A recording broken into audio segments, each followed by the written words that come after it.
அவன் அதை சீக்கிரத்தில் சமைத்தான். ஆபிரகாம் வெண்ணெயையும் பாலையும் சமைப்பித்த கன்றையும் எடுத்து வந்து அவர்கள் முன்பாக வைத்து. 7வது வசனத்துல பாருங்க, ஆபிரகாம் போய் தன் வாலிபனாய் இருக்கிற ஒரு வேலைக்காரனுக்கு சொல்ற, நீங்க என்ன பண்ணுங்க, ஒரு நல்ல கன்றை அடித்து சமைத்து கொண்டுட்டு வாங்கன்னு சொல்றாங்க.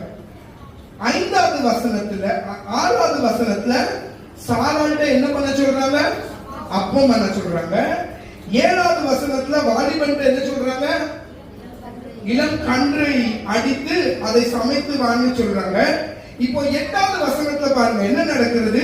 ஆபிரகாம் வெண்ணெயையும் பாலையும் சமைப்பித்த கன்றையும் எடுத்து வந்து அவர்கள் முன்பாக வைத்து அவர்கள் அருகே மரத்தடியை நின்று கொண்டிருந்தான்.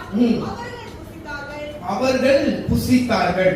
இப்போ ஆபிரகாம் என்னத்தெல்லாம் கொண்டு வந்து கொடுத்தாரு, வெண்ணெய், கிரீம், பட்டர், பால், சமைத்த கன்று. அப்பம் இருக்கிறதா, அப்பம் இருக்கிறதா, அப்பம் இல்லை. யூத ரபிக்கள் என்ன சொல்லுகிறார்கள் தெரியுமா, தேவாதி தேவன் ஆபிரகாமுடைய வீட்டுக்கு வந்தவுடன் சாராளுக்கு உதிரப்போக்கு ஆரம்பித்ததாம். ஆமென். உங்களுக்கு எல்லாத்துக்கும் தெரியும், நான் ஒரு சயின்ஸ் டீச்சர். வயது சென்ற பிறகு பெண்களுக்கு menstrual cycle ஸ்டாப் ஆகும். that is called as menopause. சாராளுக்கு எப்படியும் ஒரு 90 வயது இருக்கும். சாராளுக்கு menopause நிச்சயமா என்ன ஆயிருக்கும், ஆயிருக்கும். ஆபிரகாமுக்கு கர்த்தர் வாக்கை கொடுத்தார். இந்த வாக்குத்தத்தத்தை அவனுக்கு எப்படியாகிலும் நிறைவேற்றி கொடுக்க வேண்டும் என்று ஆபிரகாமை சந்திக்க வருகிறார். இங்குதான் ஒரு அற்புதம் நடக்கிறது.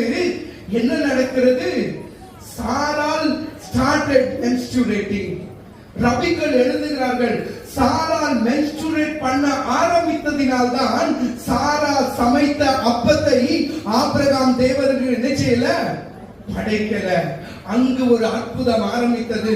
Sarah's womb was ready to bear Isaac. Hallelujah. அதற்கு பிறகு இருக்கிற வசனங்களை வாசித்து பாருங்கள். அப்பொழுதுதான் 13ஆம் வசனத்தை வாசித்து பாருங்க.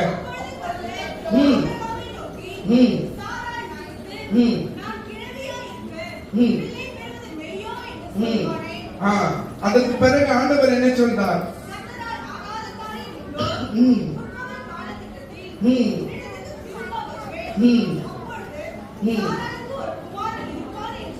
தேவனால் கூடாத காரியம் ஒன்று உண்டோ என்று தேவன் சொல்லி சாராளுக்கு சொல்லுகிறார், அடுத்த உப்பவித்த காலத்தில் உனக்கு என்ன செய்யும், பிள்ளை உண்டாகும். சாராளும் கர்ப்பம் தரித்தாள்.